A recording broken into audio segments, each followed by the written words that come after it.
Oh, hey, I am so glad you made it to your midweek shot in the arm.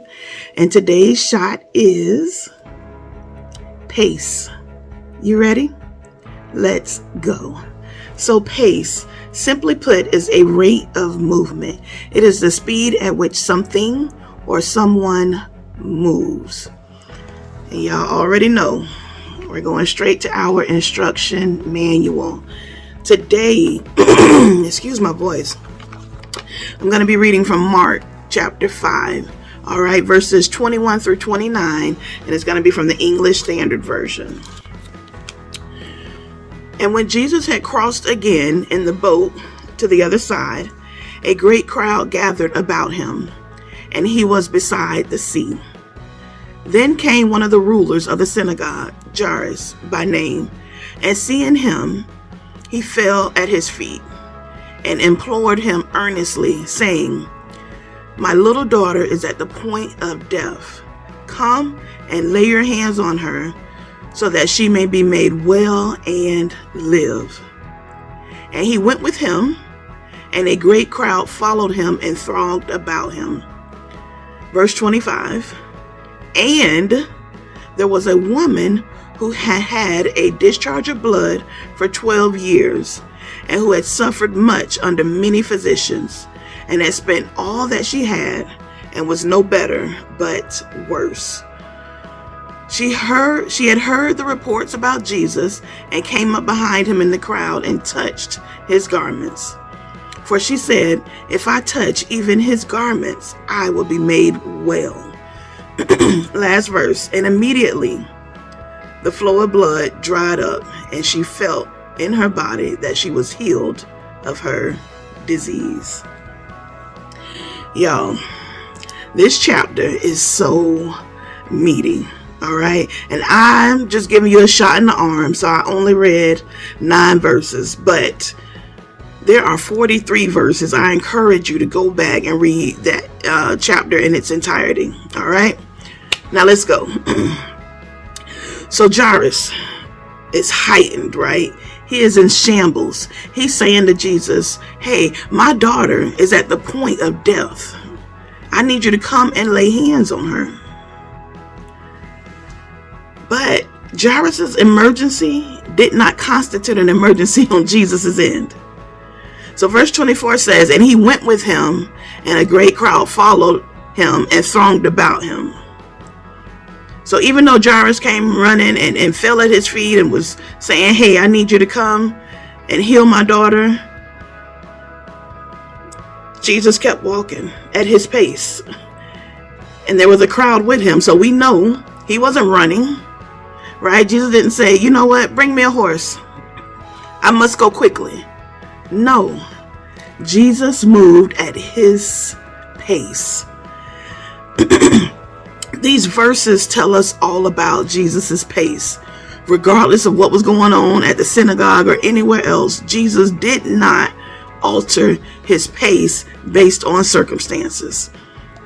His pace remained. How many times have we gotten frustrated with someone's pace regarding things we want them to do for us? How many times? Put yourself in Jairus' shoes. Can you imagine his frustration? Like, are you really about to just keep walking at this pace? I just mentioned my daughter is at the point of death.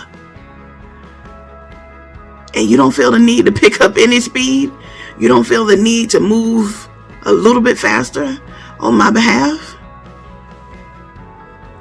But while Jesus is moving at his pace, the woman with the issue of blood gets an opportunity to touch the hem of his garment. The woman had been stricken for 12 years, bleeding profusely like that. The way that she was bleeding, it makes you weak. It makes you nauseous, unable to move quickly, if at all. But because of Jesus's pace, my God, she was able to touch the hem of his garment and be made whole. Are y'all hearing me? Now, what if Jesus started running as soon as Jairus sounded the emergency alarm? What if he picked up the pace and went a different route to try to accommodate what appeared to be the immediate need? But because he kept his pace and stayed on that right path, a woman was healed. Even though there were people crowded around him and pressing up against him, that's what that thronged about him means. They're around him, they're pressing up against him. Even with all of that going on, because of his pace, this woman received an opportunity to be healed. And spoiler alert, Jairus' daughter gets healed too. I'm telling y'all, you gotta go and read that entire chapter, Mark chapter 5, 1 through 43. It will bless you. Now, let me make it plain, okay? I was at the gym last week, and I was on this machine called the Stairmaster. And what that machine does is just a continuous flight of stairs, right? You can go fast, you can go slow, you can put it at an incline, what have you. So I'm on the Stairmaster, I'm doing my thing, I'm feeling good. Ooh, I'm feeling good. Next thing you know, on each side of me, a person comes. And I'm telling y'all, these people had to be contestants from American Ninja Warrior. So one of them was just sprinting up the flight of stairs. I don't know what speed it was on, but they were just running up the stairs. The other one was skipping a stair and then squatting. Now, mind you, this is a continual staircase, basically, right? So I was like, wow. So that's what's going on each side of me. But here I am in the middle. I'm just keeping up my pace. I'm looking at the step, trying to make sure I don't fall, I don't mess up nothing. And in that moment, regardless of what was going on to my left or to my right, I heard the Holy Spirit say, keep your pace. Keep your pace. And that is exactly what I did. I kept my pace. And I took out my phone and I started recording, and I said, the thing in your life that seems too hard to climb, just take it one step at a time. Follow your God-given pace. And then I kept going at my pace. So I say that to say, take a moment and think about what is taking place in your life that seems too hard to climb, too hard to get over, too hard to move past. Think about it. Is it going back to school? Is it something that your spouse did? Is it finishing a project you've been working on? Is it the kids? Is it your health? Is it you? Is it you? Are you going at someone else's pace because it looks like it's working for them, so I'm going to try it too? Are you following your own pace, making rash and emotional decisions? What does your pace of life say about you? Are you moving at your God-given pace?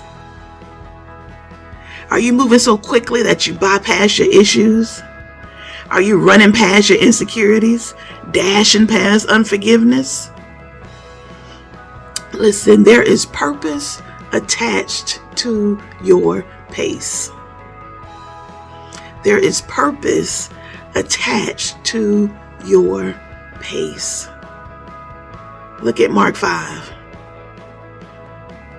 The woman with the issue of blood was able to touch the hem of Jesus's garment because he was going at a pace that allowed her to be healed.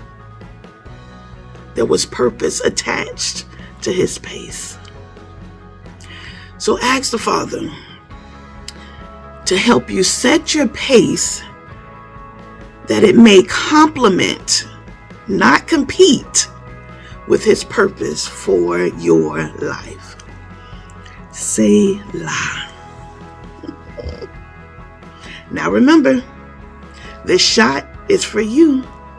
So maximize your shot of pace. Until next time.